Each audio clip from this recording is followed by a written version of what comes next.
Thank you. As James mentioned, I'm from the International Fund for Animal Welfare. Can't hear me. Speak up. Okay, sorry. I wasn't sure how loud this was. From the International Fund for Animal Welfare, you saw the video of one of our very moving projects yesterday afternoon. I'm going to talk to you today a bit about how we assess the welfare of dogs and cats, which is what we mean when we say companion animals at IFA. We work in a variety of conditions around the world, and trying to find a common definition of animal welfare is something that we've worked long and hard on, and I want to share with you where we have gotten on that. 5 freedoms, we all know them. They were developed in 1979 here in the UK by the Farm Animal Welfare Council, which continues to promote them. And they've been instrumental in shaping the way we think about the needs of animals. They've been referred to by nearly all animal welfare organizations. Many of us probably have them in our writings and our brochures. They've been extrapolated to apply to a broad range of species. They've been used as the basis for European animal welfare legislation and are explicitly adopted and referred to in the OIE's Animal Welfare Guiding Principles, which expands to a range of species, including dog population management. One example of those extrapolations, in 2010, Paquet and Darabont proposed an extrapolation of the 5 freedoms to apply to wildlife. You can see that they have adapted it just a little bit to apply to the needs of wildlife, as opposed to farm animals for which the 5 freedoms were developed. In the last decade, especially here in Europe, many will say that we've moved beyond the 5 freedoms. The animal welfare indicators are 12 indicators, which started from the 5 freedoms, were developed by the Welfare Quality Project, funded by the European Union from 2004 to 2009. And for farm animals in particular, there's been an increasing drive toward measuring our welfare outcomes, not through activities like improving the bedding or improving the food quality of the animal, but through outcome-based parameters or outcome-based measures. And that's now held as the gold standard for measuring and achieving real animal welfare improvements. So here you see one example of where they're going. And the European Union-funded Animal Welfare Indicators Project is ongoing and looking at better ways to understand a variety of factors impacting animal welfare and how we measure them.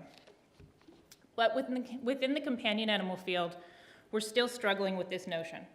We've tried to extrapolate responsible pet ownership, which is what many of us talk about, but that's highly context dependent. What is responsible? Is it the same thing here in the UK, where responsible cat ownership, for instance, means letting your cat outdoors?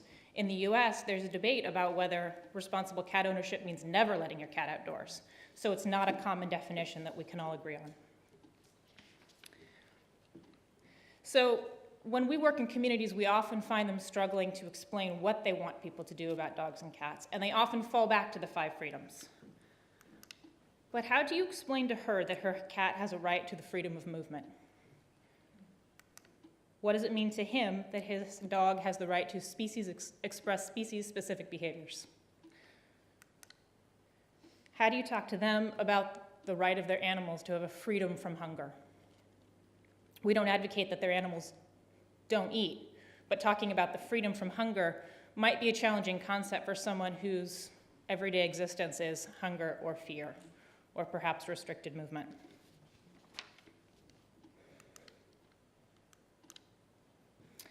The International Fund for Animal Welfare has worked with communities in 17 countries on 6 different continents to address different aspects of community dog and cat problems.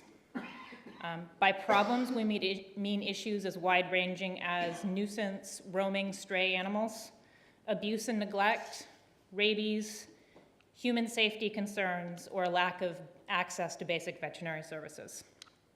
We've struggled to put some structure around what the basic needs of cats and dogs are, regardless of their context.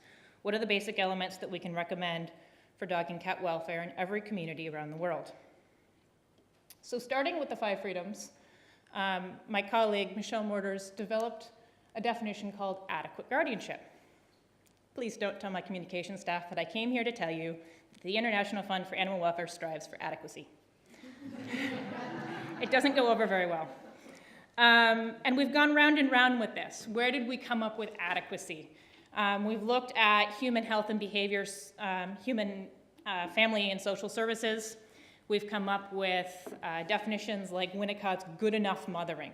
How do you describe a notion that is good enough? It's maybe not memory foam beds, it's maybe not designer collars and leashes, but something that says it's good enough to keep the animal in a basic state of welfare.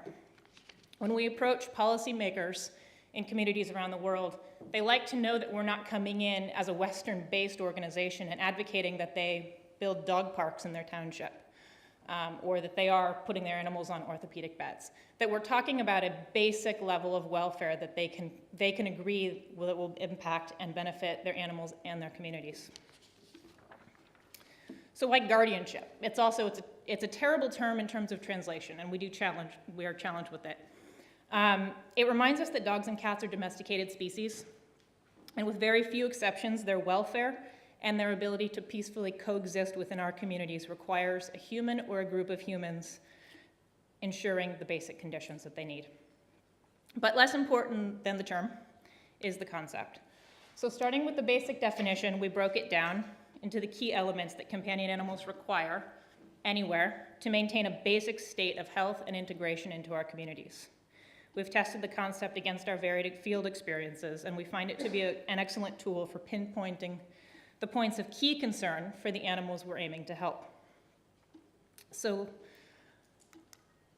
one last key point here is that we point out the need for a guardian. We've added that to the 5 freedoms because while that's implied in a farm animal setting, with companion animals, often it's easy enough to say if they have decent welfare and they're roaming the streets, they're fine. But they may not be fine tomorrow and they may not be fine next week, and that's not going to be fine for the community. So the need for a guardian or a group of individuals ensuring these resources is critical for dogs and cats. So how does this concept apply in the real world? I'll give you some examples. In northern Canada, First Nations community in the far, far north of Canada, some of these communities can't be reached by car. Some of them are inaccessible for large portions of the year. Dog ownership hasn't adapted to modern life. These were migratory communities, and when they settled down into communities, dog ownership behaviors didn't change. The dogs live outdoors. But the people have settled into homes, and they're not meeting the animals' needs in the same ways they always have. So what does that mean? It means that animals are living outside in the cold. They may not be adequately provided with food. Their water may be frozen over. They're giving birth outside in the wintertime. And moreover, for these communities, what it means is the dogs are fighting, biting, providing a nuisance, a safety concern. And so how does this community classify its problem? They call it too many dogs. When you have too many dogs, what are you going to do about it? You're going to get rid of your dogs. And so they've been doing this for a long time. Round their dogs up when they deemed them to be too many, kill them, and then guess what? People wanted dogs. They brought them back into the community, and the same problems persisted because the ownership behavior hadn't changed. So what we need to do, rather than talk about too many dogs, is we need to look at adequate guardianship and see where is it lacking in the community. So where it's red are places in this community that we can see that it's lacking. And what we can see is there's some environmental conditions that need to be addressed, and there's also some ownership behaviors that need to be addressed.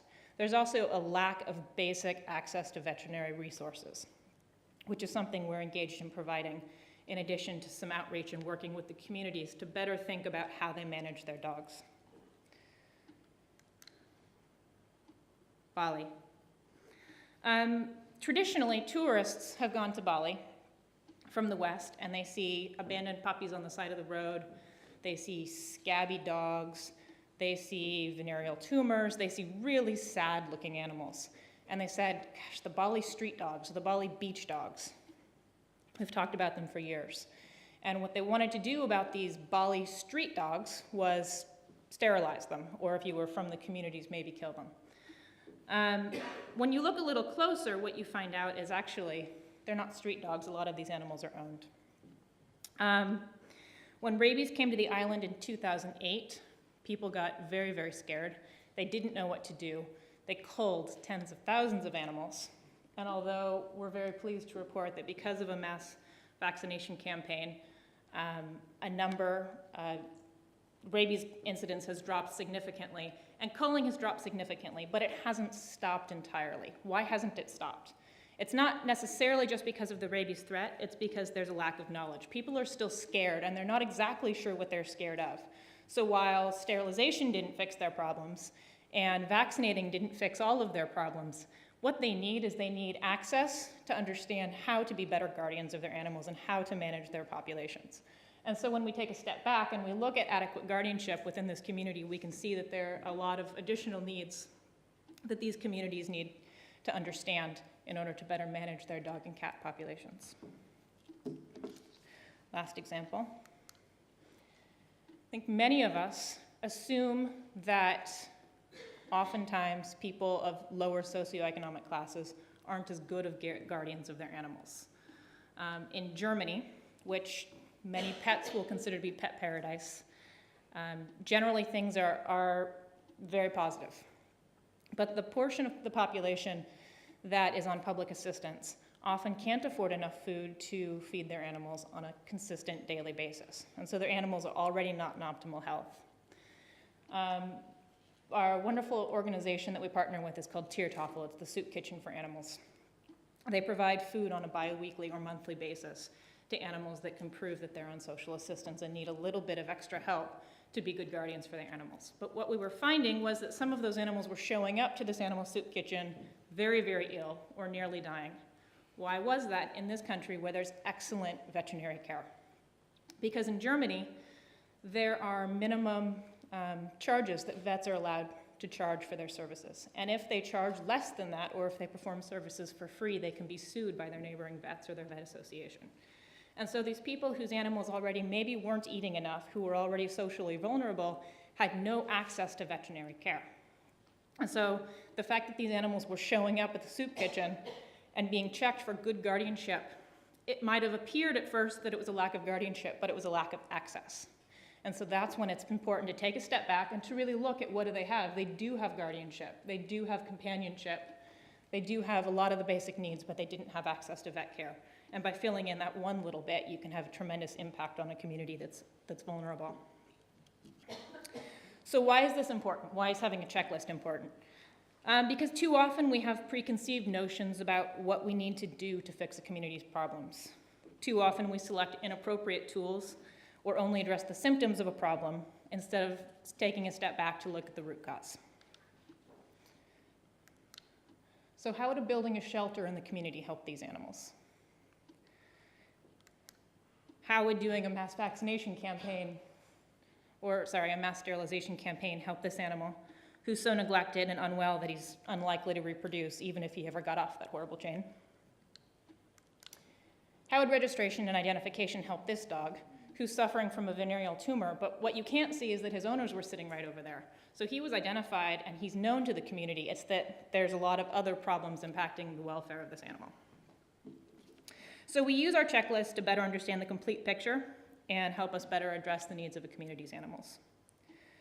We've also found this to be a far more accessible concept to owners whose first brush with animal welfare may be an outreach program teaching them about responsible ownership. Rather than telling this man that he must ensure that his animal is free from distress, we can instead emphasize the need for food, water, basic vaccinations, sterilization if he isn't prepared to deal with puppies, the need to exercise his animal, keep it restrained appropriately, etc. You can see he's holding a vaccination booklet from the CLAW program because he does value the requirements of being a good guardian. He's been well educated about those specific points. So as appropriate, we can also modify our rubric a little bit to meet individual circumstances as we did in Cozumel. In addition to providing an overview of the needs in the community, I mentioned earlier that animal-based measures is now the gold standard in measuring whether you're actually having a welfare impact in the communities. And so I'm happy to say that we are now using the adequate guardianship model to develop a checklist to measure the effectiveness of our welfare programs based on these needs that keep the animals central and measuring their welfare within the community. So while the concept isn't a complete checklist, it reminds us to look at the whole picture, and it takes us a long way toward ensuring that when we do measure the effectiveness of our work, we're keeping the animals' interests central to our programs. And we believe that when animals have good welfare, human and animal relationships will flourish, which will improve communities for animals and people. Thank you.